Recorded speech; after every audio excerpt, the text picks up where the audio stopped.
Değerli katılımcılar, değerli dostlar, sosyal medya platformları üzerinden bizi izleyen güzel insanlar.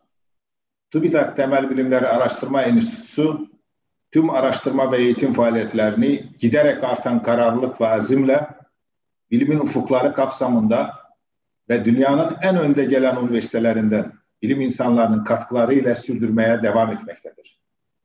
Bugün matematiksel fizik ve uygulamalı matematik seminer serimiz kapsamında harika bir seminer gerçekleştirmek üzere bir araya gelmiş bulunmaktayız. Bu sefer İngiltere'nin Cambridge Üniversitesi'nden son derece değerli bir bilim insanı Profesör Fernando Quevedo ile temel fizikte büyük keşifler ve büyük zorlukları konuşacağız. Seminerimiz İngilizce olarak gerçekleştirilecektir. Bu nedenle İngilizce devam edeceğim sizin izninizle. Dear participants, dear colleagues and friends, hello everyone and good evening. It is my distinct pleasure and honor to inform you that this evening we have another wonderful episode of our mathematical physics and applied mathematics seminar series with our very special speaker, Professor Fernando Quevedo from the University of Cambridge, distinguished scientist and world-class expert in the field of fundamental physics.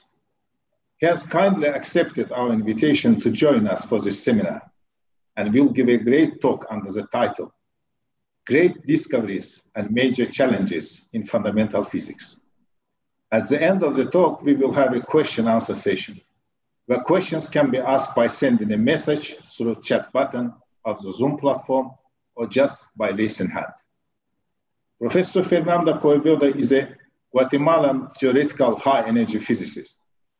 He holds a professorship in theoretical physics at the University of Cambridge, United Kingdom, and a fellow of Gonville and Chios College since 2001. From 2009 to 2019, so for 10 years, he was the director of ICTP, Abdus Salam International Center for Theoretical Physics in Trieste, Italy. Fernando Quevedo obtained his PhD at the University of Texas under the supervision of Nobel laureate Steven Weinberg. His research has been mostly focused on formal, phenomenological, and cosmological aspects of field and string theories. He has numerous awards such as 1998 ICTP Prize, a John Simon Guggenheim Fellowship, a Royal Society Wolfson Award, the Abdus Salam Medal of the World Academy of Science, the Spirit of Salam Award, and honorary degrees from the Universities San Carlos and Del Valle of Guatemala and the University of Chiapas in Mexico.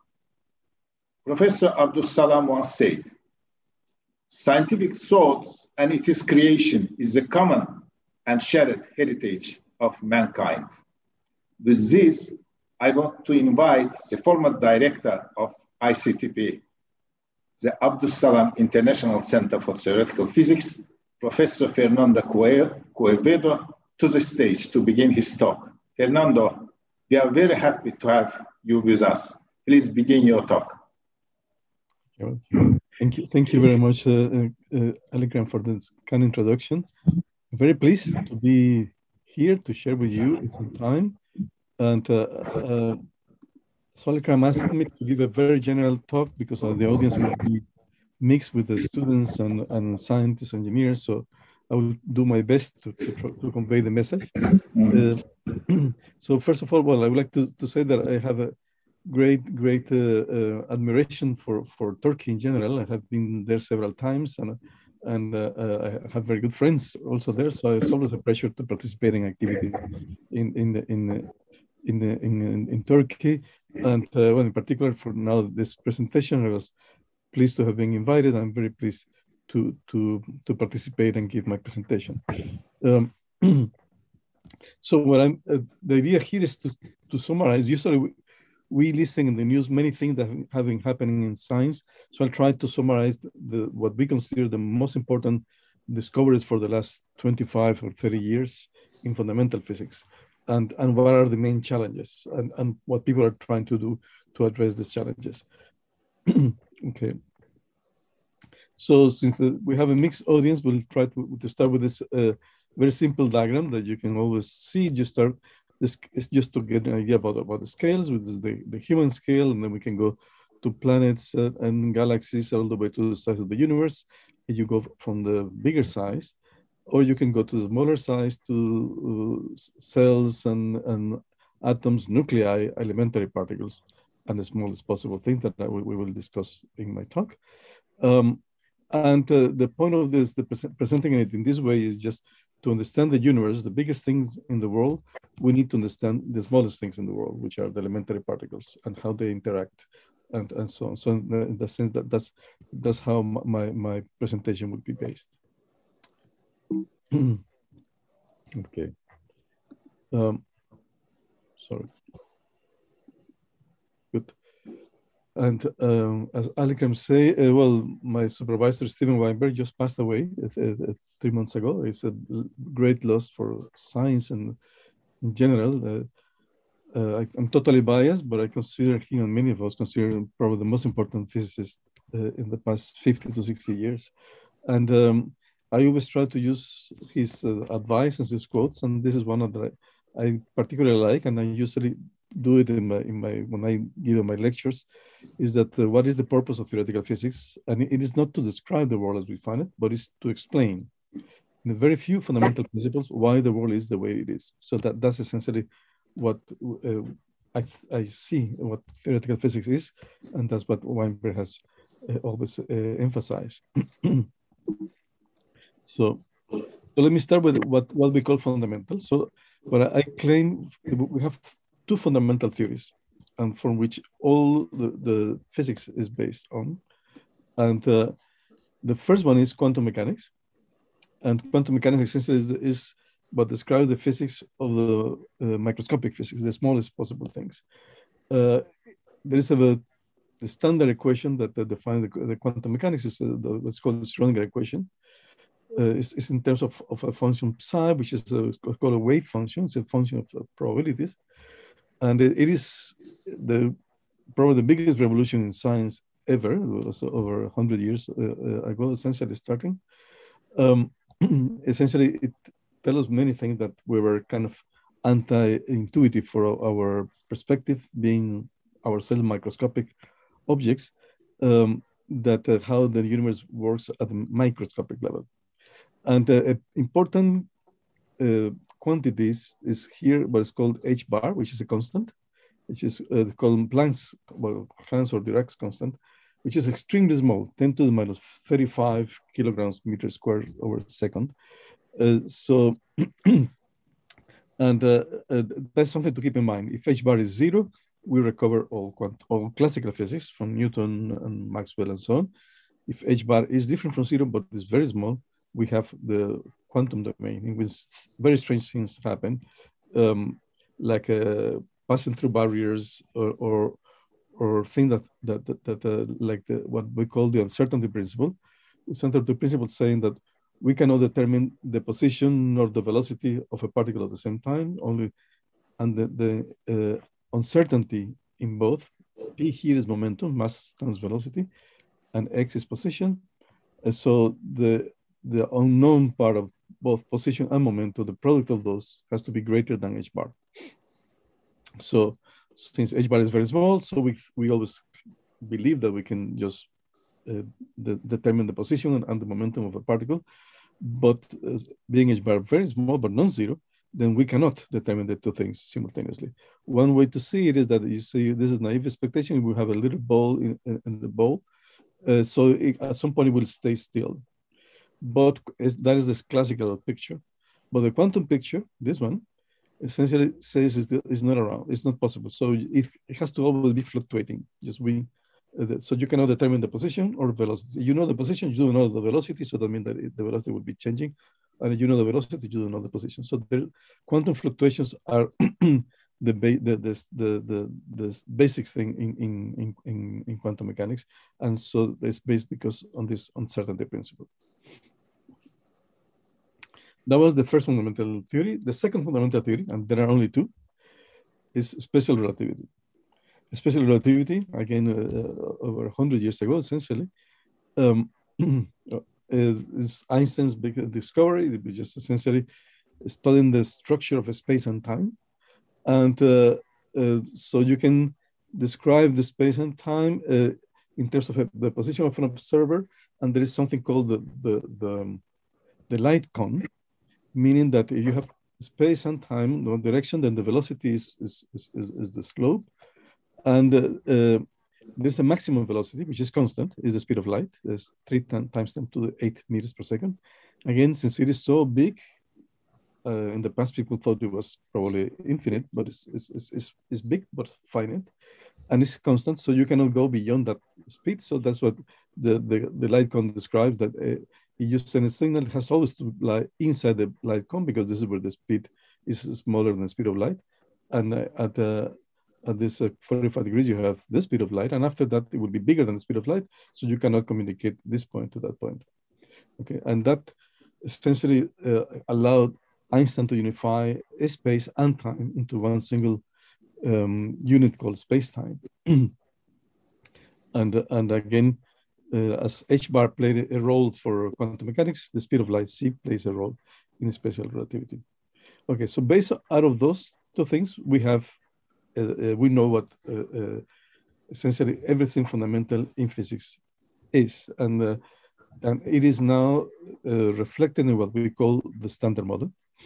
And the standard model is a standard model of particle physics. So essentially combining special relativity and quantum mechanics, Wigner in the 1930s described that the fundamental objects based on the symmetries of special relativity and based on quantum mechanics are states, and these states are classified by some numbers, which are spin, mass, and so on, and that's what we call an elementary particle. And the standard model is a particular case of that, and which describes all the particles that we know in nature. So the particles of matter, they have spin 1/2 using an internal angular momentum, and they are quarks and leptons. The quarks make the neutrons and protons inside the nuclei and of atoms, and then the leptons include the electron and the neutrino, and the electron just to complete the atom to make it electrically neutral. And neutrinos, we don't see them in atoms, but they are produced, for instance, in the sun when the sun is burning, produces these particles, neutrinos, which are very light and they're electrically neutral. And we can have hundreds or thousands of millions of neutrinos passing our body every single second, and we don't see it because they interact very weakly. And but they're fundamental for the sun to burn, and that means fundamental for our life. So those are the particles of matter. They're based that they can be written in this group theoretical way. It probably is not important for the level of my presentation. Important thing is that they have a mass and they have a spin 1/2. And according to Wigner, the spin of the particles can be an integer or half an integer. There's a simplest case, which is spin 0. And that was one of the biggest discoveries. From the title of my talk, is one of the greatest discoveries of this century in 2012. Predicted actually by Weinberg and Salam in the 1960s. This particle had to be there because that's responsible to give a mass to all the other particles and so on. And it's represented usually by this kind of a diagram where it's called broken symmetry, and in which if you can see symmetry here, which is on the rotations. This point is symmetric, but it's not the minimum. The minimum is not symmetric because you have the degeneracy of them. And that's what the broken symmetry is. And that's what this particle does that. And by breaking the symmetry, it provides masses to all the other particles, essentially. And the evidence for seeing it is this little bump in the data when you have a collision of proton-proton collisions at CERN in Geneva at very high energies, the highest energies that have been produced in the lab. And that means that is the smallest we can see in nature in distance. Highest energy is the smallest nature, the smallest distance. So these are like the modern day microscopes. And that's how the Higgs particle was very difficult to be discovered, because you needed a lot of energy to create it. And then that's a big, and by discovering the Higgs, essentially closed the the whole standard model that includes also the forces of nature. The forces of nature are particles also, and they have integer spin, and 3 forces have spin 1, and 1 force has spin 2. The spin, the famous spin 1, the one that we all know, is the electromagnetic force, and that the corresponding particle that is the mediating of the electromagnetic force is called the photon, which is the particle of light. Then there are weak and strong interactions, which are at the subnuclear level, and they are also described by particles. But now, in the case of the weak interactions, there are massive particles called W and Z bosons that actually were predicted by Weinberg and Salam in the 1960s. And the gluons are the ones that keep the quarks together to make a proton and a neutron, and then the nuclei of atoms. And so those are the 3 interactions mediated by particles of spin 1. And then there's one single interaction mediated by particles of spin 2, and that's called gravity. It's interesting that according to the classification of Wigner, we cannot go beyond that. So we can say, oh, what about the spin higher than 2? 5 has 3, etc. They may exist particles of that, but they will not mediate interactions. So essentially, just from the use of the fundamental theories, quantum mechanics and relativity, special relativity, we can essentially argue that essentially the fundamental particles of in the universe should be particles of spin 0, 1/2, 1, and 2. And we skip 3 halves, but in principle it could be possible. Okay, so this is a very simple picture, but that essentially every single object we have seen in the universe, including ourselves, is made out of these particles, and it is interacting through these particles. So this is considered one of the greatest achievements in humankind, and it was only achieved in the past 60 years or so. And as I say, it was confirmed by the discovery of the Higgs. All these other particles were discovered before, and the only one left to be discovered is the graviton. And we know why, because gravity is very weak, and then it will be much more difficult to be detected. So I will turn on my light because it's getting dark here. Very good. Okay, so and these are the forces that I told, the strong electromagnetic, gravitational, and weak forces, and they're mediated by the different particles. Okay, the photon is massless, so the interaction is long range. The graviton is also massless, the interaction is long range, whereas the weak interactions, the particles have to be massive, that means short range, and the one for the strong interactions, they're also massless, but they are confined because the interactions are very strong, so they're confined with the quarks and the gluons to make the protons, the neutrons, and many other particles. Okay, this is simple to describe in a mathematical way. So this is a mathematical physics seminar. You can write the main equation in terms of what is called Lagrangian, and this describes gravity, this describes the electromagnetism and all the other interactions. This describes all the particles of matter, the kinetic energy of them, and how they couple to the spin 1 particles, to the interactions. This is how they couple to the Higgs. This is the kinetic energy for the Higgs, and this is the potential energy for the Higgs, which as I was showing to you in the previous slide. And essentially, that is all we need to describe the universe, essentially. You may have been surprised that when I said there are 2 fundamental theories, and I mentioned special relativity and quantum mechanics, and didn't mention general relativity. And the reason is that general relativity is just a particular case for one of these interactions. There are other interactions, and general relativity only describes one interaction, which is gravity. And so that's the one that mediated by the particles of spin 2. However, is probably Einstein's greatest discovery, and you can see he said is his happiest moment in his life. You can see him very happy because he discovered special relativity was essentially space-time was through special relativity was a single unit, and what general relativity says is that gravity itself, the interaction we know gravity, can be understood in terms of the curvature of space and time, which is it's a beautiful geometric result of Einstein. And one of the things that general relativity predicts is black holes. We believe that there's a black hole at the center of our galaxy and the center of almost every galaxy, which are concentrations of a lot of matter in a very small space.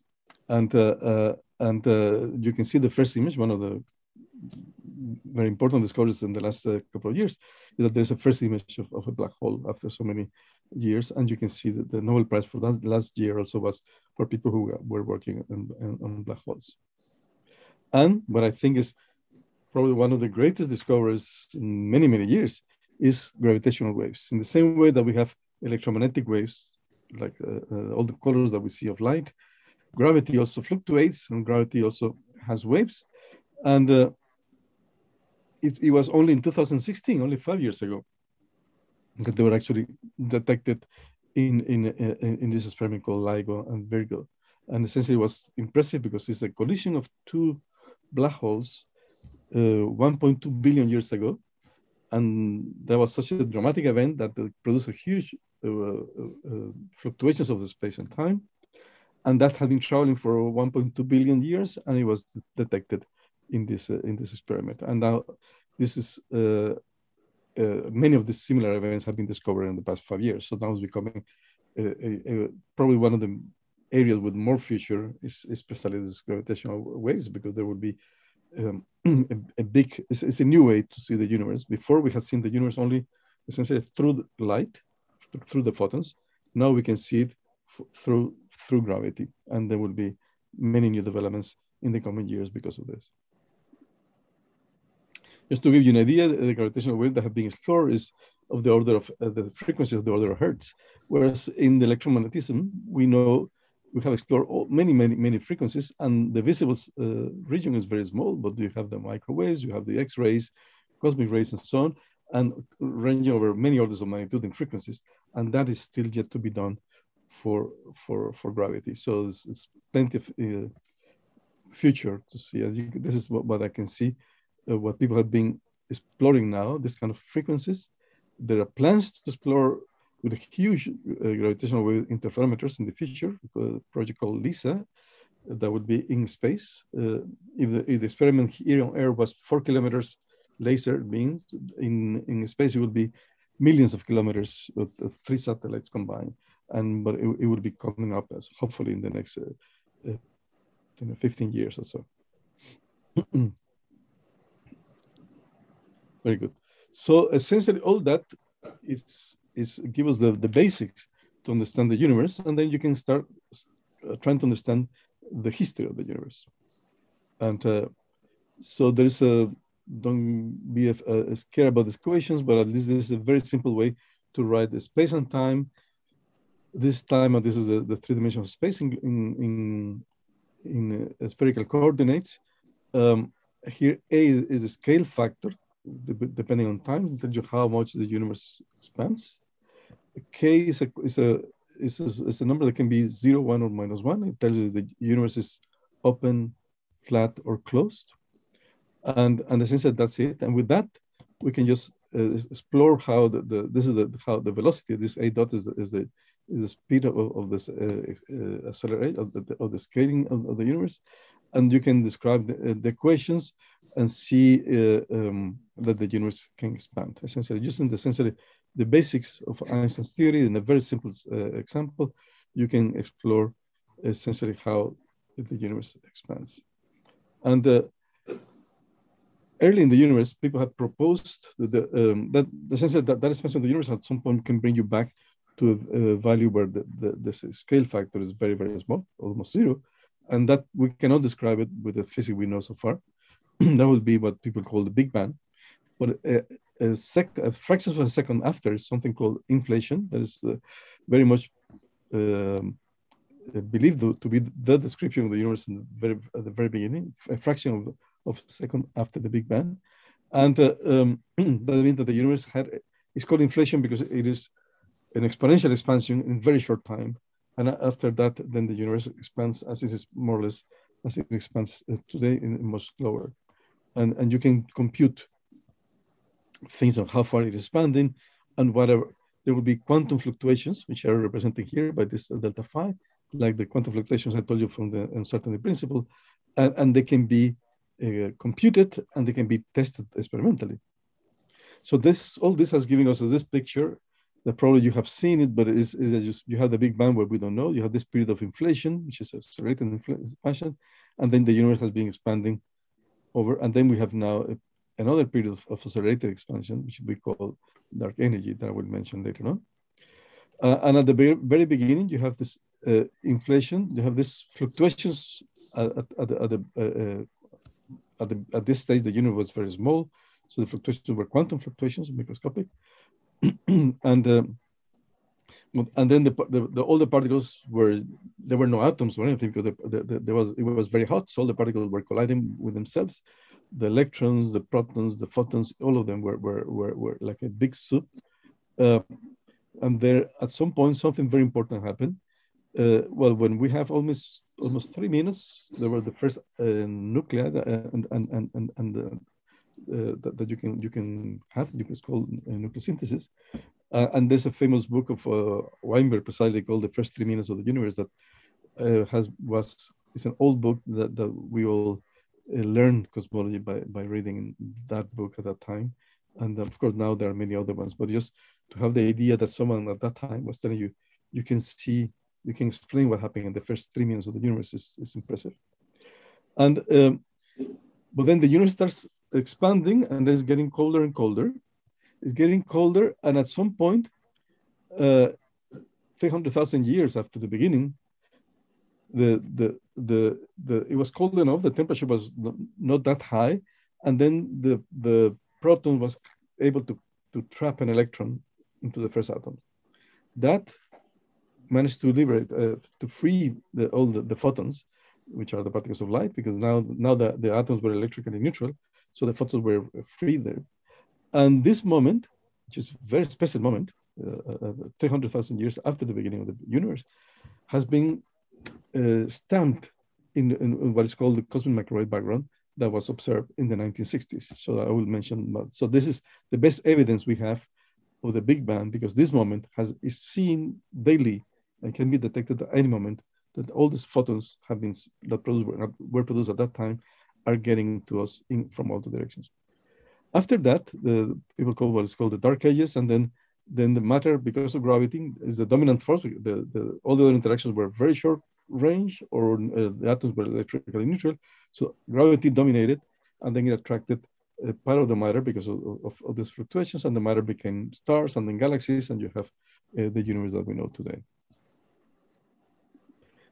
So this is a similar picture, just to emphasize that this is the moment where we can this cosmic microwave background was created 300,000 years at the beginning of the universe. It is nothing compared to the 3.8 billion years of the universe, but it misses all these first 300,000 years. However, if gravity was free much earlier at the very beginning, so inflation or before that. So if we detect these waves from gravity, we may be looking at the universe much earlier. This has not happened, it has not been detected, but it's something to look after.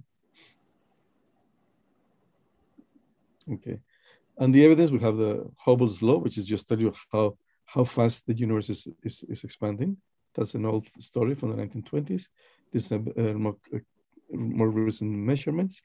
And then the cosmic microwave background that I told you before, it was detected in the 60s, and it was more or less like this, that it looks the same in all directions. However, in the 1990s, that was one of the big discoveries that I wanted to emphasize today. People realized that you look at the sky, actually in different points, there are different colors, different temperatures, and that would be different densities. So, but they differ from each other by 10 to the minus 5. So, and that's why they were not discovered before, because the difference was very small in the amplitude of these fluctuations.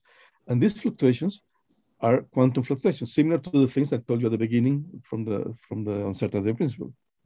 And over the years, people have been becoming more and more precise. So now this experiment in WMAP saw this one, the difference were much more precise.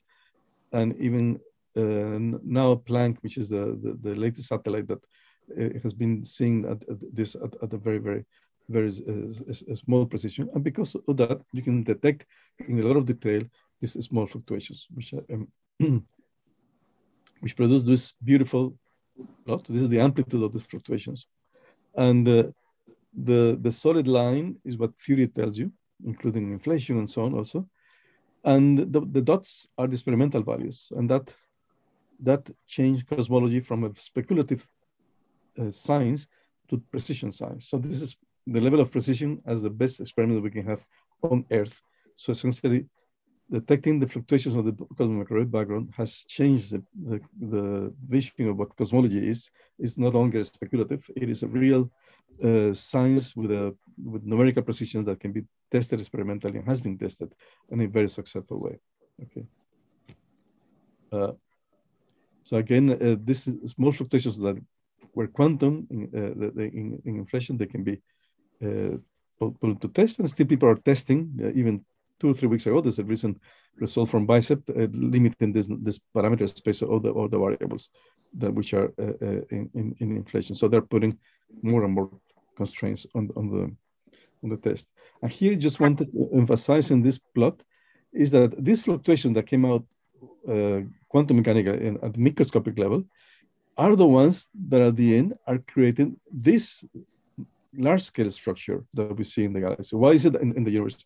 Why is it that in some places the universe there are galaxies, and in other places there's empty space, and in other places are more galaxies and so on? Is because these galaxies are just these quantum fluctuations that we were talking before, made big by the expansion of the universe. So now this is essentially the whole structure of the universe, essentially, based on these fluctuations from inflation, can be explained in terms of quantum fluctuations determined by the uncertainty principle of quantum mechanics, which is mind-blowing, I would say. Okay, there are some puzzles that people still do not understand. Very recently, there's a small disagreement on the measurement of this Hubble constant that precisely because of the precision is getting better. Now, the different experiments are giving you different results. And so there's a tension there. So if you see from experiments seen in the early universe, you see this Hubble parameter of 467.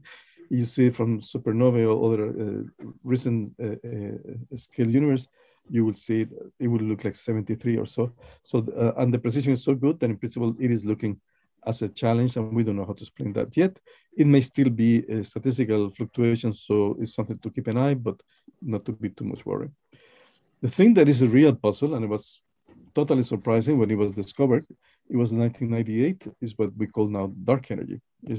I told you about this accelerated period of expansion at the beginning of the universe, but now people is saying that there's also another expansion happening now. And this is totally against what we expected, because as I told you, gravity was the dominant force at large scales because the atoms were electrically neutral and the other forces are short range. And gravity is attractive. So if the universe, all the galaxies were separating from each other, at some point we were expecting that gravity was going to slow down the expansion because they're trying to stop and to attract them back. But actually there's something there that we don't know what it is, and it's called dark energy, that is actually creating, making the separation of the galaxies faster and faster and faster. So it's beating gravity somehow by making the universe expanding faster and faster. That means the universe is accelerating today.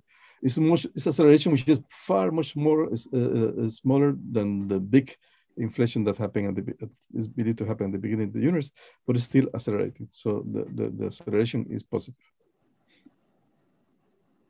And that gives that you measure what is the amount of energy in the universe. So the atoms and everything I told you given by the standard model is only less than 5% of all the energy.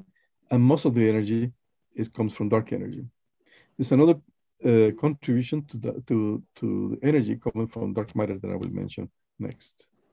So essentially, we do not know most of the source of energy in the universe. So those are big challenges, one of the big challenges we have. Just to tell you in detail about this dark energy. Dark energy, the simplest explanation is what is called a cosmological constant that Einstein introduced from his equations, and then he thought it was a mistake and he took it back. The question we had before the 1998 discovery of dark energy, it was why this cosmological constant was zero, which is the energy of the vacuum. And people believed that it was zero because it was very small. However, it's after the discovery of dark energy that the universe is accelerating. The simplest explanation is that the energy of the vacuum. Imagine you can see the energy profile of the Higgs that I told you. It's just here in 2 dimensions, and the minimum I didn't put it at zero, but it's a small amount. And how small this is? It is of this order, 0 point, and if you can count the number of zeros, it's 120 times the natural scale that is called the Planck scale to the 4. Okay, so then the big challenge is why this number is non-zero first, and second, why so small? And any correction that we know from what we know in physics, it will give you a vacuum energy which is much bigger than that. And so why is it so small is a big mystery. So that's something to keep in mind. This is dark matter. As I told you, people have been collecting information, evidence for many years. Since the 1930s, Zwicky and then Vera Rubin later on, and many people now, essentially that if you look at the rotation curves in galaxies and so on, you would have predicted if the way that they measure it would be due to the matter that we see, it will look like this. The velocities will be decreasing essentially with distance, and what it is observed is that it is actually almost flattening up on it. It's increasing a little bit, and then the simplest explanation is that there is an extra matter that is dark meaning that it doesn't interact with electromagnetic interactions. It may be another particle that we haven't discovered, and it's still a mystery why it is. So that's another of the questions. And this evidence has been accumulating. And here's this is the bullet cluster where you can see 2 galaxies passing through each other, and the different colors that the visible part and the signature from what the gravity is from the dark matter. So you can see that there is evidence it exists, but we don't know what it is. But now the fundamental problem is at the level of understanding physics is describing gravity at the quantum level. So I told you at the beginning there are all these interactions on the particles and so on, and that there was the graviton. The graviton, we can describe it, but only in an expansion in energies. We study at energies smaller than the given energy, but you cannot explore it at all the energies. That's what people call a non-renormalizable theory. We can do calculations, but we cannot go all the way to arbitrary energies, contrary to the other 3 interactions. And since Einstein believed it told us that actually gravity can be understood in terms of geometry, what we are actually asking is something fluctuations, like I told you before, quantum fluctuations from the uncertainty principle, but of space-time itself. So essentially, we believe that the concept of space and time should be changed somehow when we go to smaller and smaller distances. So at some point, space and time cease to exist, and we don't know what describes it. And that's what we want. We are all looking for a proper theory of quantum gravity. To give you an idea about this, how difficult this is, just to formulate a theory, but eventually to test it, it is because Planck, the same Planck of quantum mechanics, he came out with an issue about scales. He said there is, you have a theory that includes the quantum, that means h bar, then is relativity, speed of light, and includes gravity, this is the gravitational constant. Out of it, you can make something of that with the dimensions of unit of energy or mass, because of mc squared is the same thing, and you get a number which is 10 to the 19 GeV. A GeV is a unit, and this is essentially, it tells you is 1 GeV is the mass of a proton, just to give you an idea. So the natural unit is 10 to the 19 GeV. And if you do the same exercise for distances, this will be 10 to the minus 33 centimeters. In time, it's 10 to the minus 44 seconds. And this tells you of our ignorance. So that means that distances are smaller than 10 to the minus 33 centimeters. Nobody knows how to describe physics.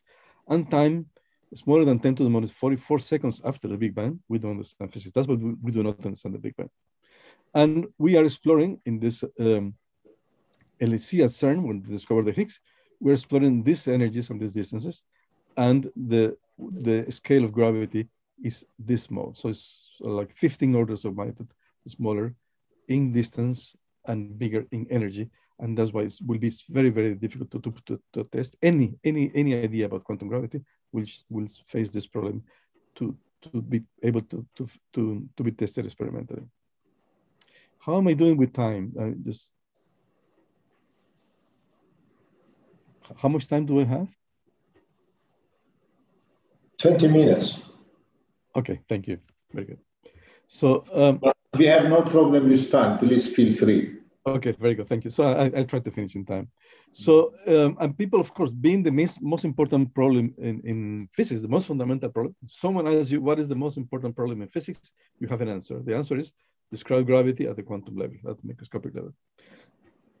And great minds have been trying to understand that since the 1960s. I showed three of my favorite, the leaders in the field: Bryce DeWitt, John Wheeler, who was the supervisor of Feynman and a great physicist himself. He introduced the name of black holes.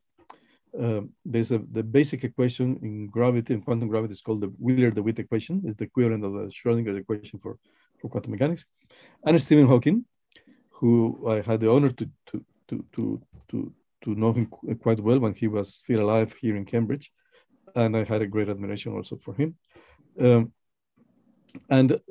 have made some incursions into the quantum domain for gravity.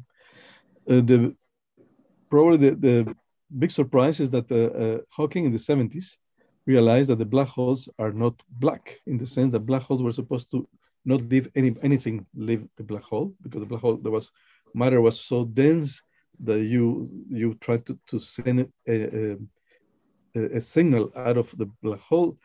The escape velocity will be bigger than the speed of light, so even light will not escape, will be returned to the black hole.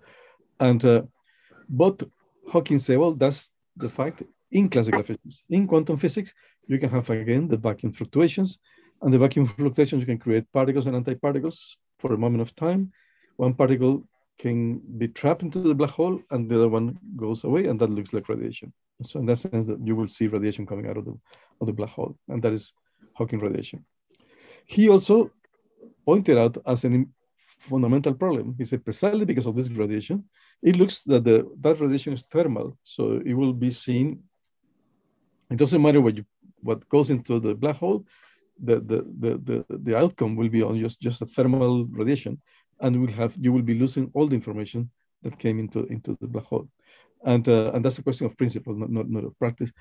And that has been keeping people in the last 50 years trying to understand this problem of Hawking. So actually, he even had a bet, and he lost the bet, because now we believe that information is not lost, but nobody still can prove why it's not lost. And then from here, ideas from Hawking, Hartle, Vilenkin, and all came out also about using this wave function, this function of quantum mechanics, for the whole universe. And then you can start asking questions. You can create a universe from nothing in the same way that you can create a particle and antiparticle from nothing, from the vacuum. And so the people started exploring that in the 70s, and a lot of interesting ideas came out. And people have been still exploring that for many years. However, in the 80s, a whole community doing particle physics, knowing that the standard model has been closed and so on, essentially moved towards a theory that emerged at that time just by chance from particle physics, called string theory. And string theory has been probably the leading proposal for describing gravity at the quantum level. And I will spend a few minutes just telling you about string theory. So in a nutshell, string theory will tell you that every particle that we see is actually not a particle, not a point-like object, but it has a dimension, like a standard object. So this is, for instance, what I'm showing here is like a magnifying glass. So you see this point looks like a point, but you see it through the magnifying glass, and it happens to be a closed string. So what the particle we call the graviton is a graviton, but it's not a point-like object, but it would be a string-like. And this red one, instead of that would be a photon, for instance, and instead of it being just a point, it would be a string, but it would, in this case, would be an open string. And the oscillations of these strings will, since the oscillations are quantum, they will take special values of energies, and that will be different particles. So that's a nice picture, but it has a far-reaching implications because essentially, one of these particles, like as you like it or not, you start with the theory only of strings. You don't impose anything else, a string in arbitrary space-time. And you have to have one of these particles will be a massless particles of spin 2. And that's precisely the graviton. So string theory predicts gravity in that sense, which is, you don't put it by hand, but it predicts it. And it is quantum to start with. So in that sense, it is naturally a theory of quantum gravity. But not only the graviton, it can predict many other particles like the photon and the quarks and so on. So in principle, it can have all these other particles and interactions. And that's what it's not only a theory of gravity, but besides describing gravity, also describe everything else in principle. And that was Einstein's dream. So you have heard that Einstein spent the last 30 years of his life trying to find a unified theory of all interactions and everything. He failed very badly. And string theory is the only candidate that actually provides that hope, that eventually it has all the ingredients to have all the particles and all the interactions, including gravity, into one single theory. One of the predictions of string theory, it has very few, and you may see it's a wrong prediction because it predicts that we live in 10 dimensions, or sometimes you can say that's 11. So I'll say that is a positive and a negative thing. It's positive because it is the first time that a theory is not formulated in a particular dimensions. You can just have arbitrary number of dimensions, and the dimensionality emerge from the calculation from the theory, and the theory is consistent. You have only this 10 or 11 dimensions. That's one point. But on the other hand, it doesn't coincide with the 4 dimensions of space-time that we see, the time plus the 3 dimensions we are used to. So the way out of that is say, well, these 4 dimensions we see them, and the other dimensions we may not be able to see them because we cannot explore distances small enough. So the other 6 dimensions may be very small that we don't see, and that I think it was something that people had proposed already 100 years ago without the string theory, something called Kaluza and Klein theory. That we said you may have a 5th dimension. The 5th dimension may be like a circle, and the circle may be too small. So string theory essentially generalizes that to have many 6 of these dimensions or more. I have to say that only in this century, a few years ago, people were able to actually, within string theory, to actually compute the size of these extra dimensions and determine solutions for which they are small. So now it's not just an assumption or a dream, it's a result out of a calculation. Of course, the 10 dimensions are also a solution, but there are solutions for which you have 4 dimensions big and 6 dimensions small. So that is not just an assumption or a dream, but it's something that comes out of calculations. And then there are other stories like there are extra dimensions of equivalent to particles of spin 1/2, so they're called Fermionic Dimensions, and it's a symmetry called supersymmetry that is yet to be discovered. So essentially, just to give you an idea, every point in the space-time now is, instead of being a point, it's actually, it has 6 extra dimensions, which are very small and we don't see them. And the question, as I told you, is to determine the size and shape of these extra dimensions. This has been a lot of work in the last 15 years or so, and with concrete results. But so people have found that, but on the other hand, they have found a extremely large number of solutions. So imagine the number of spaces of 6 dimensions with many holes and handles and so on. Mathematically, they're unlimited. And it is a belief that probably is finite, this number, for the ones that give you from string theory with the right properties. But the number of them may be huge. Huge means 10 to the thousands or something. It's extremely number. And each number will give you a different universe. So essentially, this is the picture that I saw in the poster. So you can see like a profile similar to the Higgs particle, but now it's in many dimensions. Each dimension and each minimum will give you a different of this compact spaces with the fluxes and so on. But each minimum will give you a different universe. Okay, and how many minima you may have, as I told you, it can be 10 to the thousands or so. Classically, each universe will be living by itself, but quantum mechanically, we know that there is something called the tunneling effect. So there can be a way to connect this universe to these other universes. And then you can populate what is called the landscape. So this is what people call the cosmic landscape for many minima. And populating them, that would be you can create a universe out of the other universe, and you can start creating many universes. So this is the picture of what people call the multiverse. We may be living in this universe. You can create a transition like creating bubbles when you hit water. So each bubble can be another universe that expands by itself, and then within that you can create another universe and so on. And this is a very interesting picture. It looks kind of science fiction.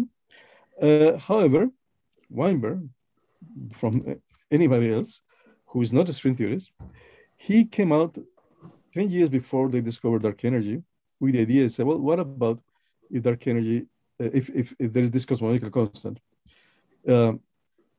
What about if it is determined by an anthropic argument, meaning that if it will be different, we will not be able to exist? And he predicted what the value should be. And what the value is 10 to the minus 120, the same number of zeros that I show you in my plot of the cosmological constant. So he predicted and then generalized his argument with other people. And that was before dark energy was predicted. But for that, he needed many, to use this anthropic argument, he needed many universes, such to say, well, we live in one universe where the conditions are such that the cosmological constant has the right value, because if it were bigger, then the universe will expand very fast and it will be not possible to have galaxies. And if it will be smaller, the same thing, it will not expand fast enough, or it will contract, and we will never have galaxies or us to exist. So we can only exist in a universe with a particular values of the cosmological constant. So if you need to have many universes such that you can use that argument. And the string theory provided that argument many years later. So so this is the idea of this many universes created out of that. So this is a very strange story. It looks like science fiction, as I said, but it addresses one key observational issue. Remember that I told you that any theory of quantum gravity will have a problem to be tested experimentally, because we are not able to reach those energies. Whereas indirectly, you have this picture. It is explaining somehow why dark energy is as it is. So why we live in a universe where the cosmological constant is so small. Okay, I put always a question mark because this is only a proposal. There are other proposals. I claim that this is the worst solution of the cosmological constant problem, with the exception of all the other ones. So essentially, there are other proposals. I have made some myself, but at the moment, this is the only one that stands the consistency of a framework and the possibility to be a real explanation. On the other hand, I have to say, it's not yet fully under control. Okay, so that's the picture of string theory. Then there's an unexpected discovery, which is totally theoretical, and that comes under the name of Juan Maldacena. Maldacena is probably the leading figure in theoretical physics at the moment. He's in the Institute for Advanced Studies in Princeton. And at the end of last century, he came out with this totally strange idea, that say in space that here is representing what is called anti-de Sitter space, or space-time of 5 dimensions with a non-trivial curvature, and that's what is called ADS. And he realized, or he proposed, that the physics into those 5-dimensional space-time is equivalent to the physics just on the boundary in which there is no gravity. So gravity will have the whole space-time. In the boundary, which has 1 dimension less and no gravity, will have the whole information of the bulk, of the information on the bulk. So in that sense, if the big problem in physics is to understand gravity at the fundamental level, he was telling you, well, that gravity at the fundamental level is equivalent to the theory without gravity that we understand on the boundary. So this proposal is called ADS-CFT or holography, because they are relating the theory in one dimension to another dimensionless. It has been accumulating evidence after evidence over the past 25 years or so. And it has been probably used for several things. So in that sense, this so far is the best way that we have for particular backgrounds, a description of gravity at the fundamental level. Also, recently, people have been able, and in another context within string theory, have been able to compute what some people claim is the most beautiful equation in physics. And that is the entropy of black holes. And that was proposed by Bekenstein and Hawking. And it fits very well with the name black hole also. And an entropy, which we know that is a thermodynamical quantity, temperatures and so on, here is related to a geometrical quantity, which is area, is the area of the black hole, what is called the horizon of the black hole. Okay, so you're relating a geometrical quantity, area, fitting with Einstein's picture of the geometry being fundamental, to a totally thermodynamical quantity, which is entropy. And the factor relating both includes all the constants of nature that we have seen. H bar means quantum, G means gravity, C the speed of light, and then it includes here the Boltzmann constant that relates temperatures to energies. And this is the only equation that has all these fundamental constants together in one single equation. Okay, and so that was proposed by Bekenstein and Hawking and so on, and only within string theory, Stromdin and Vafa computed some 20 years ago, and more recently using this ADS-CFT idea, people computed the entropy, because the entropy you can compute by counting the number of degrees of freedom, and just essentially that is the entropy is essentially the logarithm of the number of degrees of freedom. So you just count the number of degrees of freedom in some black hole system. You can count, just compute the entropy, and compare to the area of the black hole, and you get precisely this equation. So this equation, you can describe it microscopically by counting the microscopic degrees of freedom here, and get the area. So that's one of the achievements within string theory. And this equation, and people also have been using this ADS-CFT arguments for solving this information paradox, because Hawking said all this information of the black holes is an issue about black holes with gravity, but then this holography tells you, well, that's equivalent to a theory without gravity, in which information is never lost. In quantum mechanics and normal life, you don't lose information. So at the end, we don't know how information is preserved within the black hole, because we don't know the interior of the black hole. But what we know, the outcome is that at the end of the day, information will not be lost. So still, it's a lot of activity now to understand it on the geometrical side. That equation was the favorite equation for many people, in particular for Hawking. Hawking requested that in his grave, there should be written that equation of the entropy, because he says the most beautiful equation in physics. And actually, you go here to the Westminster Abbey here in London, where Hawking is, which is one of the most inspiring places in the world for a physicist, because you can see Hawking standing there besides Newton, Faraday, Maxwell, and on the other side is Darwin. So essentially, the greatest minds in science, with the only exception of Einstein, I would say, are there. And Hawking is very happy, very, honored, I think, to have been chosen a place there. However, they didn't write the equation he wanted. He wanted the entropy equation, and they wrote the temperature. This is the Hawking temperature, for which he is known, but this is not what he wanted. And this is a beautiful equation, but still, it's interesting that at the end, people who decided this didn't check that Hawking had requested the other equation. But then I happened to be in the same college as Stephen Hawking was, and in my college we discussed that we should have a special place in Gonville and Keys College to write the equation that Stephen had requested. So we had here now something to remember Stephen Hawking, and with the famous phrase that he kept saying, that remember to look up at the stars and not down at your feet. And so essentially I finish here just to summarize in the 2 slides. Great discoveries. You want to remember something I said? I will summarize 4 great discoveries in the past 25, 30 years. The fluctuations of the cosmic microwave background that essentially describe the structure of the universe at the beginning and then fitting with the distribution of galaxies now. The dark energy, 1998, the Higgs discovery in 2012, and the gravitational waves in 2016. Each of them have been awarded Nobel Prizes recently. So that shows that the field is thriving. There are many things going on. And from the experimental side, of course, on the theoretical side, there are ideas like string theory, inflation, and this ADS-CFT and so on that are still yet to be fully confirmed. Challenges is still, you have a theories for a proposal for quantum gravity is still not yet finished. String theory and other alternatives are not fully understood as theories. And then questions of Big Bang, dark energy, information loss, dark matter are still in the open. So there's plenty to be done for many people. So I stop here and thank you very much.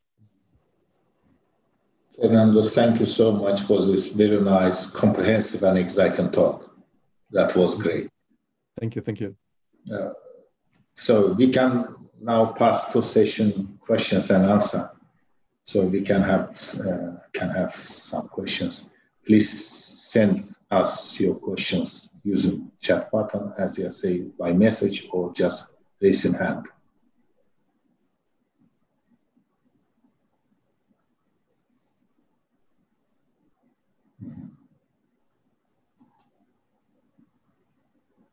We have also received some questions by email. May I ask you these questions, Fernando? Sure. What does string theory predict for cosmology with its very rich landscape? Yes, I would say it's a very good question, definitely, because once you have so many solutions, you say, well, it's difficult to come up with a prediction, which are a string theory prediction. And that has been what many of us have been struggling, because one of them, that if this picture of the landscape is correct, that will tell you, well, that the different values of the cosmological constant. So in that sense, that will essentially will be an attempt to an explanation of something that has been observed, which is dark energy.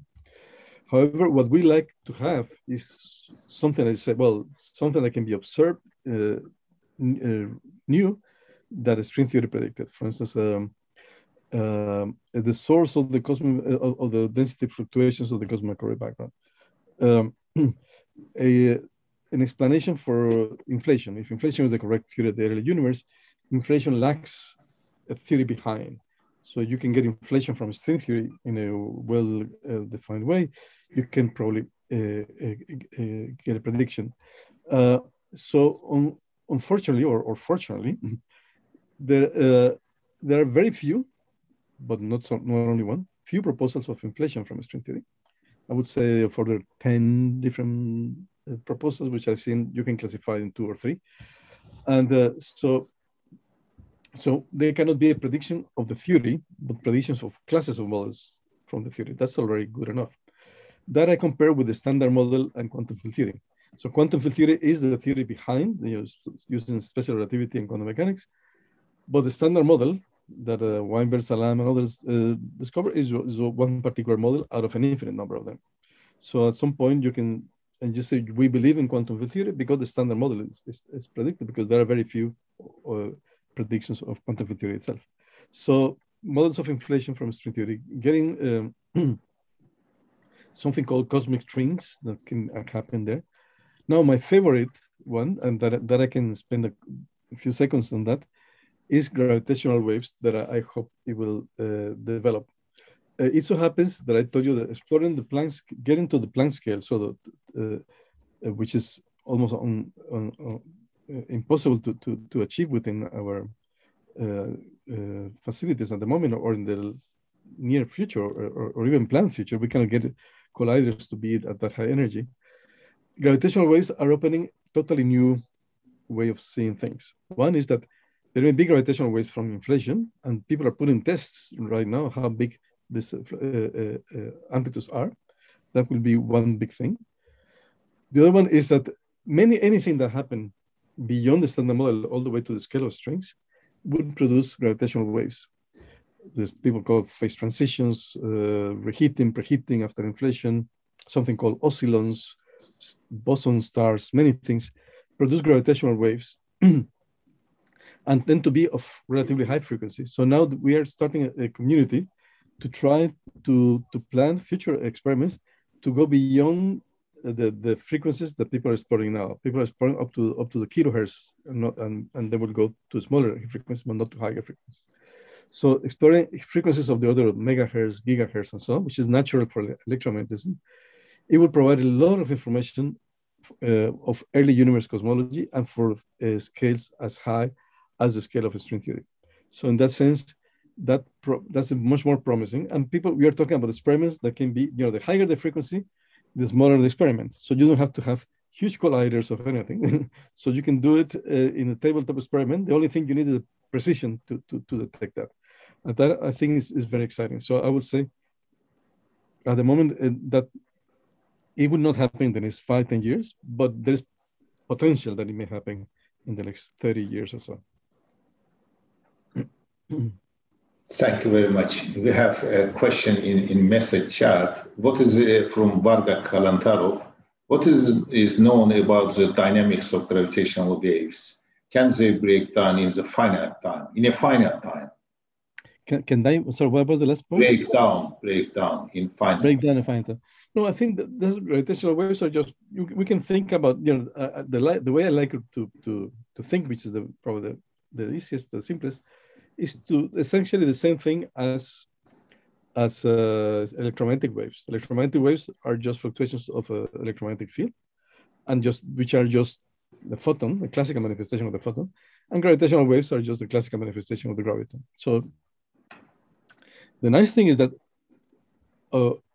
they can pass through matter, something that because gravity is so weak, and so you can get a lot of information that you cannot get from electromagnetic waves. In particular, you can go farther in time to see what the gravitational waves. You can see the very, very, very, very beginning of the universe, and they have been traveling all around the universe and until now, and almost unchanged because again gravity interacts extremely weakly. So in that sense, it's up to us to have good enough detectors to be able to detect all these things, all the gravitational waves that have been produced at any time in the history of the universe. And we have not been able to see them because we didn't know how to detect them. So that's what I think it is such an exciting subject of exploring gravitational waves. Thank you. Fernando, there's a question in message. Can you see these message chat? Oh, yes. Oh, yes. Long word, maybe you can read quickly. So okay, okay. Now I came from Osgur. Okay, hello, Osgur. Nice to see you. He said the vacuum energy density we measure cosmologically is about MeV to the 4, which is 10 to the 122 times smaller than the QFT prediction. Would it be still a big problem from string theory of view if we would have measured vacuum energy density value is about negative MeV to the 4? No, that's a very interesting question. No. I would say, so you can get from, I think the negative vacuum energy is easier to get. So to get anti-de Sitter, as I showed you in the previous slides, ADS, that means anti-de Sitter, means a space-time with a negative cosmological constant.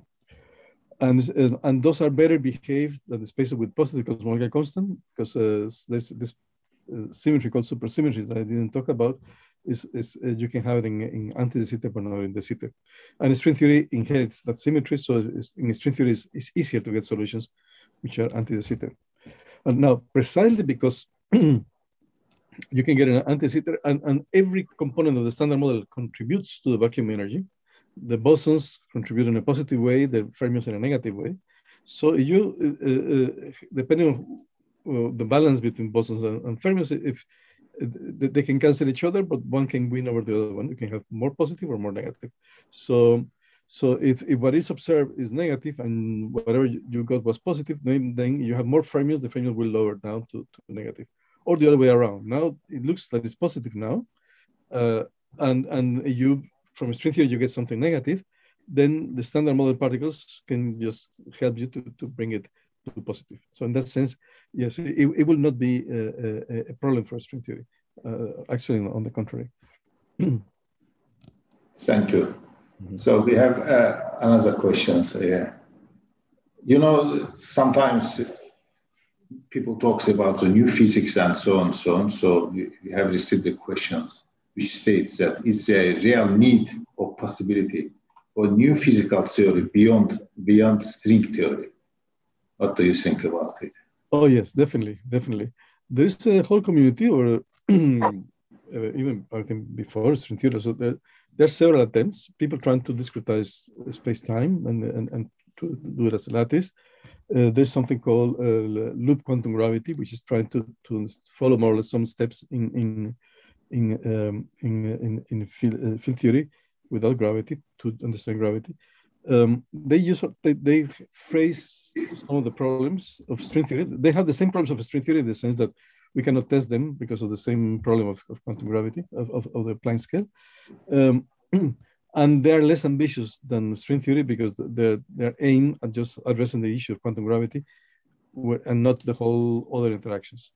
However, I think that it is worth exploring them because we do not understand fully string theory at what is called non-perturbative regime.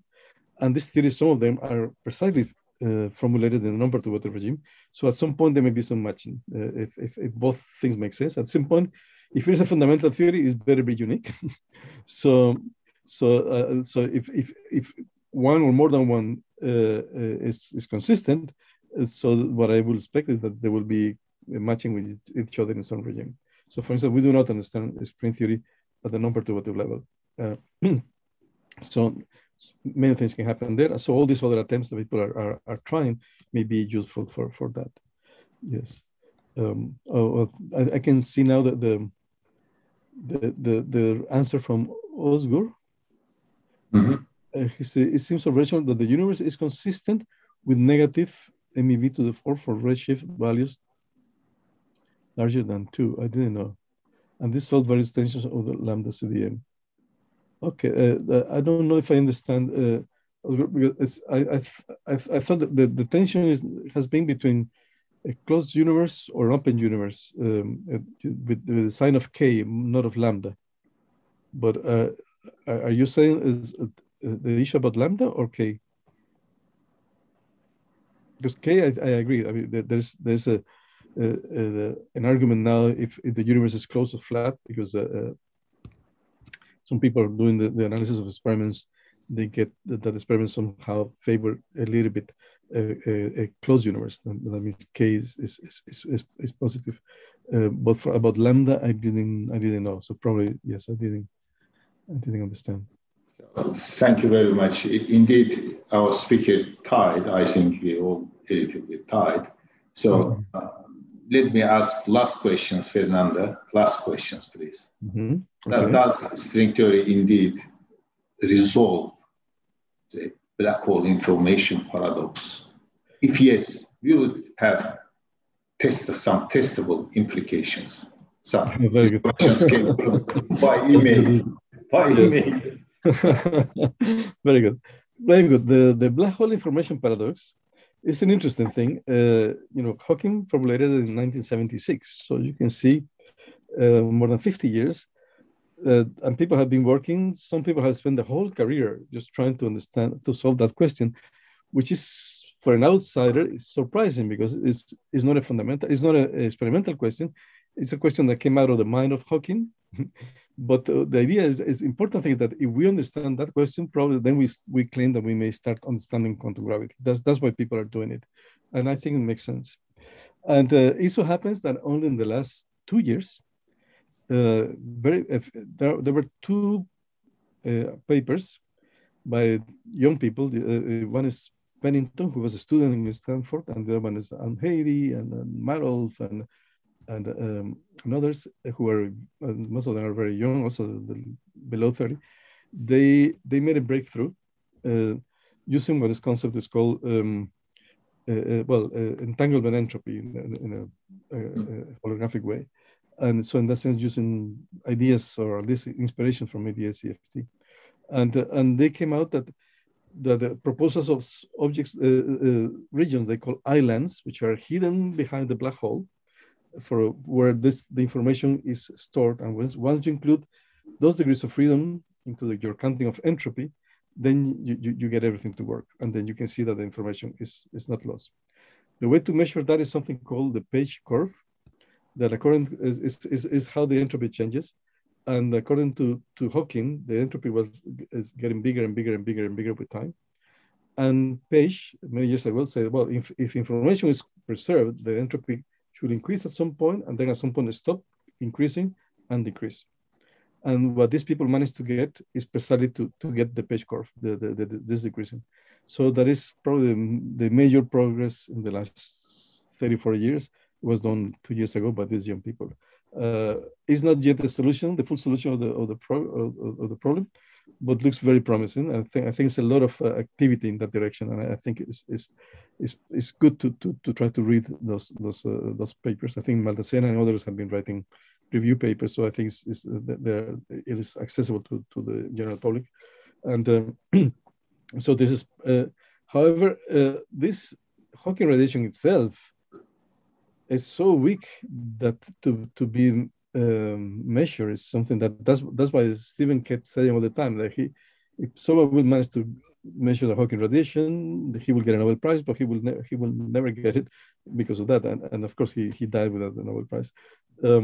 And so people are trying to measure something about Hawking radiation from what people call analog experiments to see some condensed matter experiments. You can see the same similar mathematical formulation of the Hawking radiation, and then see that you can observe something there in terms of photons. You will see phonons and these kind of things. But seeing the Hawking radiation experimentally is at the moment it looks out of the way. Thank you very much. That was great talk, very energetic, very motivating, and comprehensive. Okay, so, thank you very much. Thank you so much. Will you make some final remarks if you want? No, well, thank you very much for the invitation. I really appreciate it. I think I like very much Turkey physics, and I have been very much involved, especially when I was at ICTP. We have had very good experiences with, for instance, people like Osgur. When he came to Cambridge, it was very productive.